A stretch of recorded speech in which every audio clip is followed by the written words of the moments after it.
The accusation, if you could even call it that, hung in the sweet early evening air like a rogue piece of confetti, out of place and refusing to fall. The scent of gardenias from the arboretum and the yeasty promise of dinner rolls from the catering tent couldn't mask its sudden, acrid tang. And this is Maya's father, Leo. He's, well, currently between things, you could say. A bit of an unemployed loser at the moment, but we love him anyway. Ben, my new son-in-law, chuckled, clapping me on the shoulder with a hand damp from his pre-reception beer.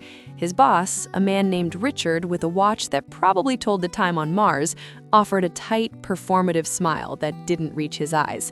Ah, the gig economy. Tough out there. My own smile felt fossilized on my face. I saw my wife, Sarah, across the lawn, laughing with our eldest, Anna. I saw my new daughter-in-law, Maya, radiant in her grandmother's repurposed lace, throwing her head back in a laugh I knew was genuine because it crinkled the corners of her eyes. And I saw Ben's words, this casual, reductive label, settle over the scene like a shroud. Unemployed loser. Not Leo, the incredible cook, or Leo, who rebuilt our deck, or Leo, my future father-in-law, just a space where a definition should be. I shook Richard's hand, muttered something gracious, and excused myself, the joyful cacophony of the wedding suddenly feeling like static. I drifted towards the back of the garden, past the twinkling lights, to the old stone bench under the magnolia tree my father had planted 40 years ago. Here, the music was a distant thrum. I loosened my bow tie, the silk suddenly feeling like a noose. Loser. The word was a pebble in the shoe of an otherwise perfect day. It wasn't that it was entirely untrue. The small graphic design firm I'd run for 20 years had been gently dismantled by technology and younger, faster competitors. For 8 months, I'd been officially between things. But to have it laid bare like that, as my sole defining feature, it stripped away the layers of my life, reducing me to a single failed data point. I thought of my father, Henry. He'd been a machinist at the same plant for 45 years. His hands were a map of his labor, calloused, permanently etched with fine lines of grease no scrub brush could reach, the left thumbnail forever misshapen from an old press accident. He was never between things. He was the thing, the rock, until the plant closed, and the rock was suddenly just a stone in a field, its purpose gone. I remembered him sitting at our Formica kitchen table, staring at the classifieds, his big, capable hands lying still for the first time I could recall. He'd looked smaller. Had someone at my wedding called him a loser? There you are, hiding from the polka? Sarah's voice was soft as she settled beside me, her peach-colored dress rustling. She didn't look at me, she just looked out at the party, her shoulder pressing warm against mine. She knew, of course she knew. Just needed a minute, I said, my voice rough. Ben's an idiot, she said, simply, without malice. He's nervous, he was trying to be self-deprecating by proxy, and he used the wrong currency. I gave a short laugh. He succeeded. I feel plenty deprecated. She took my hand, her thumb tracing the lines on my palm. Do you want to know what I saw when I looked at you during the ceremony? I stayed quiet. I saw the man who held my hands through 18 hours of labor with Anna, who never complained about the death grip I had on him. I saw the man who spent an entire weekend building the most elaborate, structurally unsound fairy castle out of cardboard boxes for Maya's 5th birthday. I saw the man who made chicken soup from scratch for me for a solid week when I had the flu last year, even though you had that big deadline. You've always known how to feed people, Leo, in every sense. Tears, hot and stupid, pricked my eyes. Sarah saw the infrastructure, not the crumbling facade, but the world, it seemed, only saw the facade. Come on, she said, standing and pulling me up. Your mother's looking for you, and there's pie. We wound our way back through the crowd.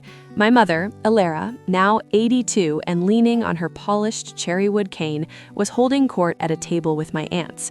She spotted me, and her face, a landscape of soft wrinkles, lit up. Leonidas, there you are. This pastry chef you hired is competent, but he uses too much salt in the pastry crust. A distraction. She said it loud enough for the nearby server to hear. My mother, a former home economics teacher, was the undisputed, ruthless empress of home baking. I'll pass along your feedback, Ma. See that you do. She patted the seat next to her. Sit. You look like you've seen a ghost. Just a long day. She studied me with eyes that missed nothing. A long life makes for long days. You remember your Yaya's wedding? I smiled. The memory was a familiar, worn photograph in my mind. The one you tell me about every time there's a family gathering? The very one. 1952. She had nothing. The war had taken everything. Family, home, money. She arrived here with the dress on her back and a single suitcase held together with twine. Her wedding reception was in the church basement. The cake was a tower of curabieres, those butter cookies that the ladies of the parish had baked. There was no frosting, just a dusting of confectioner sugar that got on everyone's best dark suits. She chuckled. My father, your grandfather, was so proud. He stood up and gave a toast. He said, "We may have no gold, but we have each other's hands to hold. That is a different kind of wealth." He was a tailor, a beautiful tailor, but in that room, he was a king. She sipped her water. Labels are for jars, Leo, not for men. Your Yaya was called a displaced person, a cold term, but here she became the roots. Your grandfather was just a tailor, but he clothed his family in dignity. She pointed her cane vaguely towards Ben, who was now attempting an enthusiastic, if uncoordinated, line dance. That one, he will learn. It takes time to learn what is solid and what is just noise. The reception wound down. There were tears, thrown bouquets, a sparkler send-off. As Sarah and I gathered our things, my mother pressed a key into my hand. The leftover cake, the top tier. It's in my freezer for their first anniversary. Tradition. Don't let them forget. At home, in the quiet of our now empty nest kitchen, the day's events replayed. Ben's words echoed, but now they mingled with my mother's story and Sarah's hand in mine. I felt unmoored, but not drowned. I opened the freezer to put away ice packs from the cooler, and there it was, shrouded in foil, the cake top, a lighthouse in a sea of frozen peas and forgotten bags of spinach. The next week, the silence of the house was deafening. Sarah returned to her job at the library. I updated my portfolio, sent emails into the void, and felt the weight of unstructured hours. On Thursday, staring at another rejection email, I did the only thing that ever made sense to me when the world felt brittle. I cooked. I pulled out the big, scratched stockpot, my father's, from when he'd make his famous all-day Sunday sauce. I diced onions until my eyes streamed, their sharp scent a familiar sting. I browned cheap, tough beef shanks, the sizzle a promise of transformation. I opened cans of tomatoes, crushing them with my hands, feeling the cool pulp and seeds slip through my fingers, remembering my father saying, "You have to feel the food. It tells you what it needs." The kitchen filled with a rich, red, simmering perfume. It was the smell of my childhood, of weekends, of my father finding purpose after the plant closed, feeding his family with a different kind of labor. When Sarah came home, she stopped in the doorway, closed her eyes, and inhaled. Ugh, Leo, that's the smell of coming home. She didn't ask about job searches. She just got out the good bread. The following Sunday, on impulse, I called my mother. "Come for dinner, I made sauce." "Your father's recipe?" "My version." "I'll be the judge. I'll bring bread." She arrived with a still warm loaf of crusty Artos and a container of her infamous garlic and herb spread. Anna came too, bringing a bottle of wine and news of her latest nursing triumphs and tribulations. Maya and Ben were in their new apartment, but sent their love. We ate at the old oak table, the one stained with rings from countless glasses and etched with the ghost of Maya's childhood attempt at carving her name. We dipped bread into the deep, complex sauce, twirled spaghetti, laughed. My mother took a bite, chewed thoughtfully, and nodded. "You used a pinch of cinnamon, your father's secret. Good." It wasn't a fancy meal. It was pasta on a Sunday. But as I watched my wife, my daughter, my mother all talking over each other, their faces lit by the overhead light and flushed with wine and warmth, I felt a shift. This was a kind of creation. This was a result. It was not measured in a paycheck, but in the clean plates, the contented sighs, the shared history simmering in every bite. The idea came slowly, like dawn. It started with leftovers. I sent Anna home with a container of sauce. I packed some for my mother. I dropped a batch by Maya and Ben's new place, a peace offering that needed no words.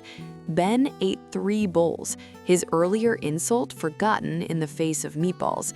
"Leo, this is insane. You could sell this." It was a throwaway line, but it stuck. I began to cook more, not just family recipes, but experiments. A fragrant coconut curry for Sarah, who loved Thai food, a hearty minestrone for Anna's shifts. I started documenting them, not in a portfolio, but in a simple notebook. Dad's Sunday sauce with Leo's tweaks, soup for a sick day, chicken, ginger, lots of love.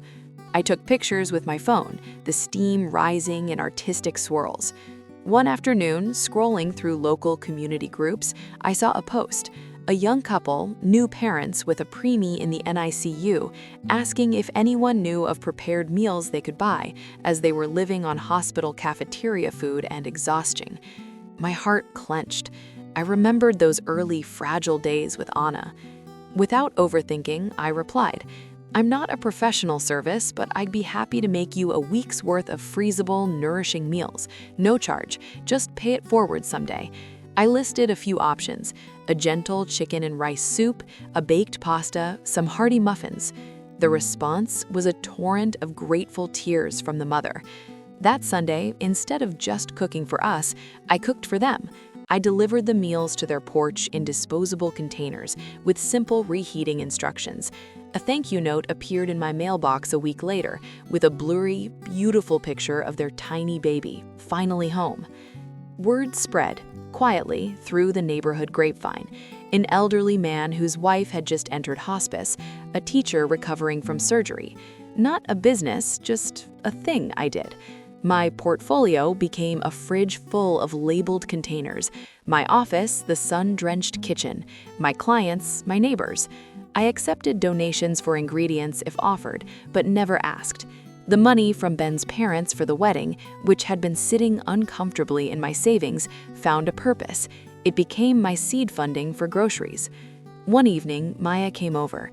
She found me up to my elbows in pie dough, making a chicken pot pie for a family with a broken furnace. "Dad," said Maya, leaning against the counter, "what do you call this, what you're doing?" I paused, flour in my nose. "I don't know, helping out." "It's more than that." She pulled out her phone. "Can I take some pictures? For you. You should have a record." She started an Instagram account for me. Not for marketing, but for storytelling. She named it @The Kitchen Table Dispatch. She posted pictures of the food, yes, but also snippets of the recipes, the stories behind them, anonymized, the little notes of thanks. She wrote the captions with a journalist's eye and a daughter's heart. Today's project, beef stew, for Mr. G on Elm Street. His wife used to make it every fall. He says mine is close enough. High praise. Or, these lemon bars are for the nurses on the 4th floor pediatrics ward because they are superheroes who need a sugar boost. People started to follow, not thousands, but hundreds. Our community. They'd comment, "That was for my sister. You have no idea what it meant." Or, "Can I Venmo you for the next batch of soup for the firehouse?" I wasn't unemployed. I wasn't a loser. I was a node in a network of care, a cook, a neighbor, a connector. A year flew by, a year of simmering pots, of grocery runs, of quiet deliveries at dusk. The anniversary of the wedding arrived. We were all to gather at Maya and Ben's apartment for dinner. As instructed, I retrieved the cake top from my mother's freezer. The icing was a little crystallized, the cake itself a time capsule of a perfect, complicated day. We crowded around their small table. Ben, more settled now, a year of marriage softening his edges, opened a nice bottle of wine. He seemed nervous again, but a different kind of nervous. After we ate, Maya brought out the defrosted cake. We all took a small piece for luck. As we ate the slightly stale but sweet cake, Ben cleared his throat. So, Leo, Sarah, we have some news. He looked at Maya, beaming. We're pregnant. The room erupted. Sarah cried. Anna whooped. My mother nodded sagely, as if she'd known all along. I hugged my daughter, then, after a second's hesitation, hugged Ben tightly. Congratulations, son. That's wonderful. Later, as we were cleaning up, Ben pulled me aside by the sink. His face was serious. Leo, I need to say something. About the wedding, what I said to my boss. It was the stupidest, most tone-deaf thing I've ever said. I was trying to sound humble, to make a joke, and I used you as the punchline. I've felt sick about it ever since. I am so sorry. You're the farthest thing from a loser. You're the bedrock of this family. He looked genuinely anguished. I saw the ghost of my own father at the Formica table in his eyes. I put a hand on his shoulder. Then, it's okay. You were right. I was unemployed. I paused, letting the truth of it sit, stripped of the sting. But you were wrong about the loser part. It took me a while to see it too. I found my work. It just doesn't come with a business card. He nodded, swallowing hard. What you do, it's incredible. Maya showed me the Instagram, the people you help. I was bragging to my colleagues about it last week. Richard, that same boss, he actually asked for the name of your service. His mother is recovering from a stroke. I laughed, a real, full laugh from the belly. Tell him it's not a service, it's just what I do. But yes, I can make some meals. As we drove home, Sarah, sleepy in the passenger seat, I thought about the cake, preserved through a year of change. I thought about my yaya's cookie tower, my father's sauce, my mother's bread, my own soups and stews. It was all the same language, spoken in different dialects across generations. A language of sustenance, of showing up, of saying, I see you with a laden plate. The label unemployed loser had been a slash of graffiti on the monument of my life, but time and love and the simple, relentless act of doing what you know how to do had weathered it away. It was just faint discoloration now, a part of the story, but not the story itself. The true story was written in recipe cards stained with broth and butter, in the warm light of a kitchen window at dusk, in the hands that reached out to hold, to help, to feed. It was a story without an end, passed down like a precious, imperfect heirloom, always being remade, one quiet, nourishing meal at a time.